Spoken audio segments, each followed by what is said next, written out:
देखील या स्पर्धेत स्वागत आहे.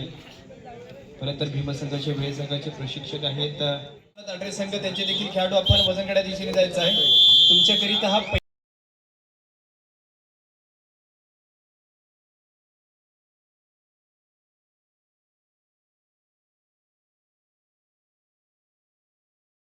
तर सामना संपल्यानंतर तिसरा पुकार दिला जाईल.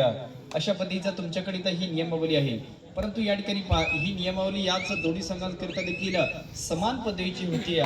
परंतु ते एक समान अशा पद्धतीची कामगिरी करण्यासाठी या ठिकाणी दाखल झालेत. त्याच मी मात्र पाहतोय अशा प्रसंगी जो एक नांदिवसे गावातील कालभैरव नांदिवसे हा संघ मैदानामध्ये खेळतोय आणि मैदानामध्ये खेळत असताना त्यांचा खेळ देखील एक बघण्यासारखा आहे. संघाने पाहिलं तर हे जे खेळाडू पहिले ना तर एक उंचीने छोटे आहेत, परंतु याची कामगिरी मोठी आहे. कारण त्याने देखील पाहिलं तर हे सर्व खेळाडू 65 खेळाची खेळत असताना एक कादवड मधली स्पर्धा मला आठवते. ती स्पर्धा या ठिकाणी मॅटवरची स्पर्धा होती आणि तिथे देखील हा संघ सेमीफायनल मध्ये दाखल झाला होता. अनेक चांगल्या संघांवरती मात केली होती. त्यानंतर तो सेमीफायनल मध्ये दाखल झाला होता आणि खऱ्या अर्थाने त्याच दिवसाचा हिरो ठरला होता तो संस्कार जागडे. या ठिकाणी मात्र ही चढाई करतोय. एका चढाई आणि पकडच्या माध्यमातून आपल्या संघाला सेमीफायनल पर्यंत पोहोचवलं होतं. त्यानंतर या ठिकाणी आक्रमण करण्याकरिता याच कुलस्वामिनी उंडरवाडी संघाचा सागर उंडरे या ठिकाणी दाखल झालाय. सागरला देखील या ठिकाणी सागराप्रमाणे कामगिरी करायला गेलं आणि या ठिकाणी आज आपल्या विजयाची नौका आहे ती विजयापर्यंत पोहोचवावी लागेल. त्याचकरिता देखील त्याचा खेळ पाहण्यासारखा आहे. इथून काय घडणार आहे, इथून काय बिघडणार आहे.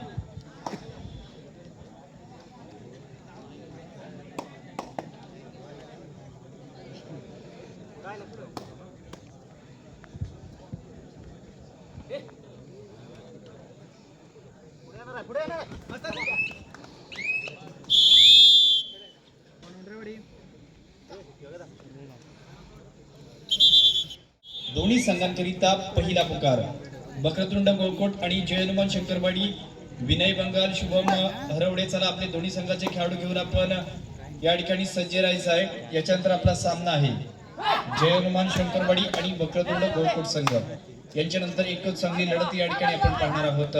ती म्हणजे ब गटातील परंतु हा अ गटातील तिसरा सामना, अ गटातील शेवटचा सामना, ज्याच्याकरिता नांदिवसे गावातील कालभैरव नांदिवसे आणि धामणवणे गावातील कुलस्वामिनी धामणवणे उंडरवाडीचा संघ या ठिकाणी आहे. परंतु दोन्ही संघांचा खेळ या ठिकाणी करत असताना आकडेवारी 0-1-0-1 1-1 अशा पद्धतीचा जवळजवळ समसमांतर कामगिरी असणारा या ठिकाणी खेळ देखील केला जातोय. आणि या समसमांतर कामगिरीमध्ये या ठिकाणी ही गुणांची वाटचाल करण्याकरिता आपला संघ विजयाच्या दिशेने वाटचाल करण्याकरिता दोन्ही संघ या ठिकाणी प्रयत्न करतायत. प्रयत्नाची पराकाष्ठा या ठिकाणी केली जाते. परंतु विजयाची नौका या ठिकाणी कोणत्या तरी 7 खेळाडूंचा एक संघ तो या ठिकाणी जिंकणार आहे. त्याच मात्र अप्रतिम दर्जाच्या या ठिकाणी पहिलं तर अँकर रोल केला जातोय. डावा उपरक्षक बाबाच्या माध्यमातून ही पकड या ठिकाणी झालेली आहे. 2-1 आणि हा सामना जिंकणार कोणा अशा पद्धतीची भूमिका करून हाच कालभैरव नांदिवसाचा संघ या ठिकाणी आपण पाहतो.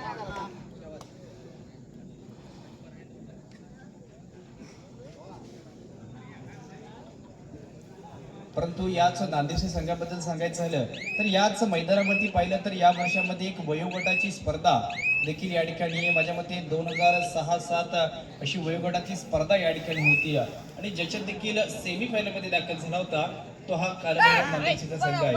परंतु आजची रात्र वेगळी आहे, आजचा दिवस वेगळा आहे. स्पर्धेचे आयोजन तेच आहेत परंतु फॉर्मॅट वेगळा आहे. ही 65 किलोची स्पर्धा आहे आणि जिथे देखील त्यांचं ध्येय असेल की आम्हाला हा सामना जिंकायचा आहे, आम्हाला दुसरा सामना जिंकायचा आहे आणि आम्हाला तडरे नांदिवसे संघ यामध्ये देखील ही तिसरी चढाई करण्याकरिता खेळाडू दाखल झाले. ज्याच्याकडे उंची चांगल्या पद्धतीची आहे परंतु त्या उंचीचा फायदा घेण्याकरिता तो खेळाडू देखील या ठिकाणी आहे. उंचीचा फायदा घेतला जाईल का, इथे गुण प्राप्त केला जाईल का, जर या ठिकाणी जर बोनस गुण प्राप्त झाला नाही तर चढाईपट्टू बाद देखील होऊ शकतो. अशा पद्धतीची महत्वाची भूमिका असेल. त्याच वेळी मात्र पहा इथे बोनस गुण प्राप्त केले जाते. असं म्हटलं जातं की आयुष्यामध्ये या ठिकाणी मोबाईलचा वापर करीत असताना मोबाईलमध्ये नेटवर्क आणि कबड्डी खेळत असताना कबड्डीमध्ये फुटवर्क ह्या दोन्ही गोष्टी महत्वाच्या आहेत. त्याच फुटवर्कचा आणि नेटवर्कचा या ठिकाणी वापर केला जातोय आणि हा सामना जिंकण्याचं एक नवीन धोरण या ठिकाणी आखलं जातं. पुन्हा एकदा सागर, परंतु त्या सागरला या ठिकाणी पहा सलगची दुसरी पकड केली जाते. चढाईपट्टू तोच होता, पकडपट्टू तोच होता आणि रिझल्ट देखील तोच येतोय, म्हणजेच चढाईपट्टू बाद आहे.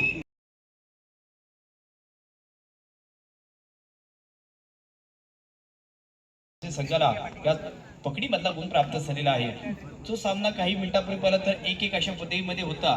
जो सामना आता 4 विरुद्ध 1 म्हणजे एक संघ या ठिकाणी 3 गुणांनी आघाडीवरती आहे, एक संघ 3 गुणांनी पिछाडीवरती आहे. त्याच ही आघाडी कमी करणं पाहिलं तर विजयाच्या दृष्टीने वाटचाल करण्याकरिता हाच कुलस्वामिनी उंडरवाडी संघ या ठिकाणी कामगिरी करील आहे. पण त्यांच्याकडे देखील पाहिलं तर अनेक अशा पद्धतीचे खेळाडू आहेत की ते चांगली भूमिका करतात. पहा ज्या संघाबद्दल मी सांगितलं होतं त्याने देखील पाहिलं तर डाव्या शैलीच्या चढाईपट्टूने एकंदरीतच उजवा कोपरक्षक दीपक मोरेला मात्र या ठिकाणी बाद केलं जातं. दीपक मैदानाच्या बाहेर जातोय, परंतु ज्याच्याकडे चांगल्या प्रकारची उंची आहे, ज्याच्याकडे चांगल्या प्रकारची ताकद आहे, अशा पद्धतीचा हा बलशाली खेळाडू आपण संस्कारला देखील इनेक्शन मैदानामध्ये देखील पाहतोय. पहा लाथीचा वापर केला जातोय. मध्यस्थी खेळाडू या ठिकाणी जो आहे ज्याला स्पर्श करण्याचा हा दाबा इथे होणार, तदनंतर कोपऱ्यावरती आक्रमण करीत असताना डाबा मध्यरक्षक खेळाडूला सहजरित्या या ठिकाणी बाद केला जातोय. डावा पत्रक्षक खेळाडू या ठिकाणी ज्याने नक्कीच नुकताच चढाईमधला गुण प्राप्त केला होता तो मैदानाच्या बाहेर जातोय. आता मात्र या ठिकाणी विचारलेले होणार आहेत, कारण याच्या आधी काय झालं याला महत्व नाहीये, परंतु याच्यानंतर काय होणार याला फार महत्वाचा. असा महत्वाचा या ठिकाणी हा सामना ज्याच्यातील चांगली पकड देखील आपण पाहिली. चांगली या ठिकाणी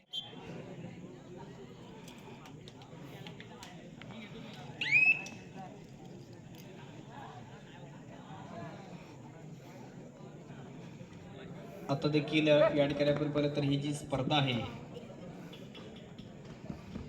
ती एकंदरीतच कैलासवासी सिद्धेश हिगवड यांच्या स्मरणार्थ ही कबड्डी स्पर्धा या ठिकाणी असेल आणि ह्याच जे स्मृती चषक या ठिकाणी आहे त्या चषकावरती नाव कोण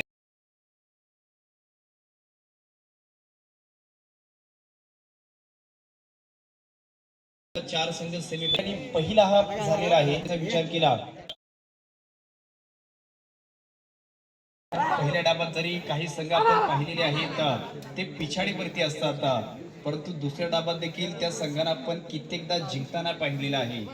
अशी देखील महत्वाची भूमिका कित्येक मैदानावरती झाली, परंतु या मैदानावरती देखील पाहायचं आहे, कारण 6-2 म्हटलं ना तर नक्कीच हा सामना एक जवळचा आहे.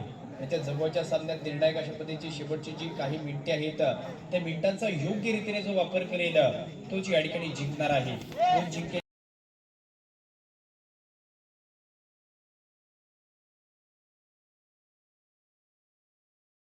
असेल, परंतु त्याच पद्धतीने पहा दुसरे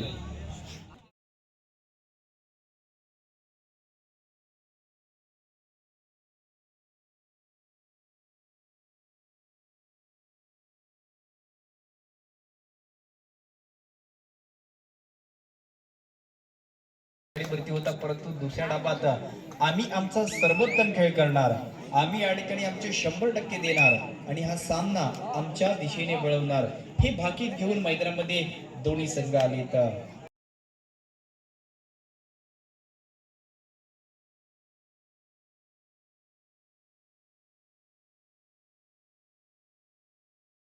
विरुद्ध 3 म्हणजे एका संघाची जेवढी कामगिरी आहे त्याच्या डबल कामगिरी दुसऱ्या संघाने केली, जे डबल अशा पद्धतीची या ठिकाणी आघाडी देखील असेल. तडरी परंतु आता सागरवरती जबाबदारी असेल. हा देखील कुलस्वामी उंडरवाडी संघाचा एक चांगल्या पद्धतीचा खेळाडू आहे. कुलस्वामी उंडरवाडी संघाचा खेळाडू देखील या ठिकाणी आपण पाहतो. या उंडरवाडी संघात जरी असला तरी मी त्याचा खेळ विटलाय उंडरवाडी संघातून देखील पाहिलेला आहे.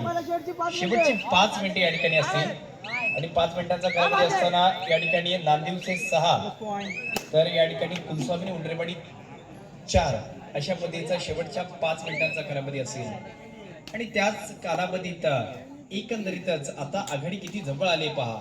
एक संघ दडपणामध्ये गेला, एक संघ या ठिकाणी आगेकूच करतोय आणि कमबॅकिंगचा या नावाने ज्या संघाला ओळखलं जातं ना, तो संघ कमबॅक या ठिकाणी करतो. या शब्दाला फार महत्व आहे आणि महत्वाची भूमिका, महत्वाची कामगिरी देखील या ठिकाणी होते. 6-4, 4-6 हे नक्कीच गुणफलक या ठिकाणी आहे. कारण जोपर्यंत सागर मैदानामध्ये आहे तोपर्यंत काही करू शकतो, कोणत्याही क्षणामध्ये गुण प्राप्त करू शकतो. अशा पद्धतीचं नावलौकिक असणारा हा खेळाडू असेल, परंतु ज्याला रोखण्याकरिता बाबा असेल, तदनंतर या ठिकाणी दीपक आहे, त्याचे साथीदार आहे, त्याला मैदानामध्ये आणावं लागेल. शेवटची 4 मिनिटे या ठिकाणी लास्ट 4 मिनिट्स चालू संपण्याकरिता शेवटची 4 मिनिटे. चढाईचा क्रमांक 3 आहे, परंतु जर्सीचा क्रमांक 5 आहे. त्याला कामगिरी 1 नंबरची करावी लागेल. तो तुमचा अशा पद्धतीचा हा खेळाडू या ठिकाणी पाहतोय. समोरपर्यंत तर बोनस ऑन नाहीये, बोनस ऑफ आहे. लातेचा वापर केला जातोय. उपराक्षक जो खेळाडू आहे ज्याच्यामध्ये हा भेद लावला जातोय, या ठिकाणी व्हायचा इथे ट्रॅप चांगल्या पद्धतीने होणार. तुमचा संघ घेऊन वजन काढण्याच्या दिशेने जायचं आहे. विठला उंडरवाडी संघ, तुमचे सर्व चेहरे आणि सर्व नावं आहेत माझ्यापर्यंत, परंतु आपला संपूर्ण समूह घेऊन आपण वजन काढण्याच्या दिशेने जायचं आहे. मला माहित आहे की तुमच्याच संघातील काही खेळाडू या ठिकाणी खेळतात, त्यामध्ये सामना पाहत आहे, परंतु आपला देखील याच्यानंतर मॅच होऊ शकतो. पहिला तर वक्रतुंड गोकुळ आणि शंकरवाडी अशा पद्धतीचा याच्यानंतरचा सामना आहे आणि सामना 6-5 जवळचा सामना आहे. इथे असं देखील होऊ शकतं शेवटची 3 मिनिटे आहेत, हा सामना समान देखील सुटू शकतो. अशा दोन्ही संघांच्या या ठिकाणी या खेळ मैदानामध्ये आहे.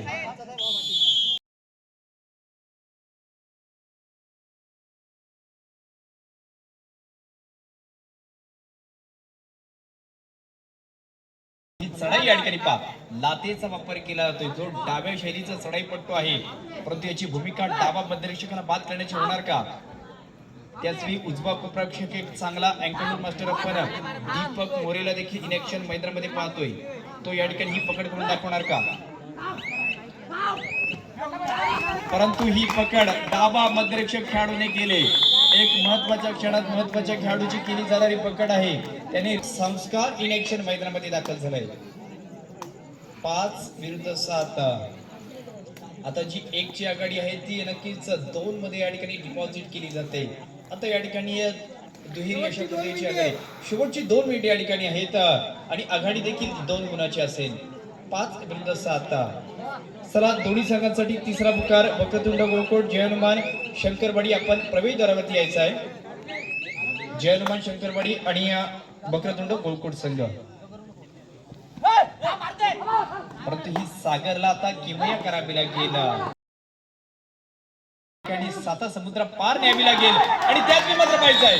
ज्या खेळाडूचा मी उल्लेख केला होता की संघातील उत्तम अँगल मास्टर देखील आहे, महत्वाचे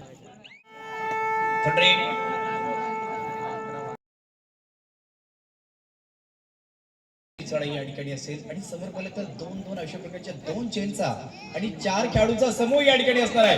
त्याच वेळी मात्र ही पकड या ठिकाणी गेली आहे. उजवा गोप्रक्षक खेळाडू खेळ देखील उजवा करतोय आणि या सामन्याचं चित्र या ठिकाणी पलटतोय. सामन्याचं चित्र बदलायचं शेवटचं 1 मिनिट या ठिकाणी आहे आणि 6-8. शेवटच्या 1 मिनिटाचा हा कालावधी या ठिकाणी शिल्लक असणार आहे. त्यावेळी मात्र पाहायचा इथे अशा पद्धतीचा खेळ करणार आहे की पंचांचा निर्णय फार महत्वाचा आहे. एका क्षणात या ठिकाणी लीड जाऊ शकते, त्याच्यामुळे निर्णय या ठिकाणी पाहायचा आहे.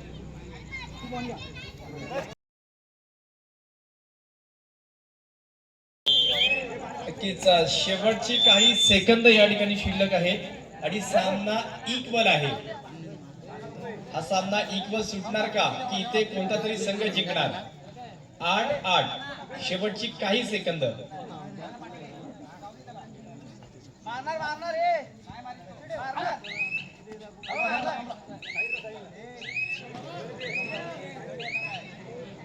आता मात्र या ठिकाणी पाहायचं आहे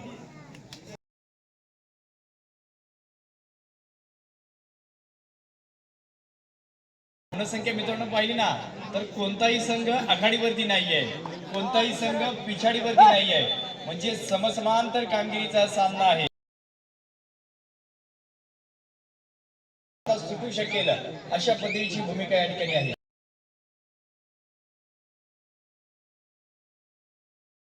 या ठिकाणी पहा चालू सामना या ठिकाणी संपतो. एकदा टाळ्या होते दोन्ही संघांसाठी.